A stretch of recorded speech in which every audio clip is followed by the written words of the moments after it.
Pengadilan Negeri Kelas 1A Palembang kembali menggelar sidang dugaan KDRT yang terdakwanya seorang ibu rumah tangga yang sebelumnya menjadi korban dalam kasus yang sama. Sidang yang mengagendakan keterangan terdakwa secara virtual, terdakwa Gita menangis karena teringat kekerasan yang dilakukan suaminya dengan menendang terdakwa karena merampas handphone suaminya yang menurutnya sedang melakukan panggilan video dengan perempuan lain. Dalam keterangannya, terdakwa mengaku membela diri dengan memelintir tangan suaminya. Dalam sidang kuasa hukum, terdakwa menunjukkan hasil visum terdakwa yang mengalami luka lebam akibat dianiaya suaminya. Sedangkan hasil visum suami terdakwa dikeluarkan rumah sakit 3 Juni 2020 atau 1 bulan usai peristiwa terjadi pada 13 Mei 2020. Sebenarnya kita harus bercerita lagi, itu sudah mengulangi lagi peristiwa yang tidak enak yang dialami. Jadi trauma itu kembali lagi. Nah, klien kami pun menangis. Apalagi dibilang klien kami berbohong memberikan keterangan.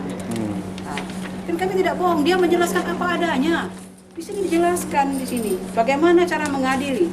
Hakim mengadili perkara perempuan berhadapan hukum berdasarkan azas 1, penghargaan azas harkat dan martabat manusia, non-diskriminasi, kesetaraan gender, persamaan di muka hukum, keadilan, kemaslahatan dan kepastian hukum.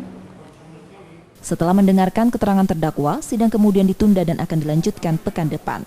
Yudi Kiswanto, Kompas TV, Palembang.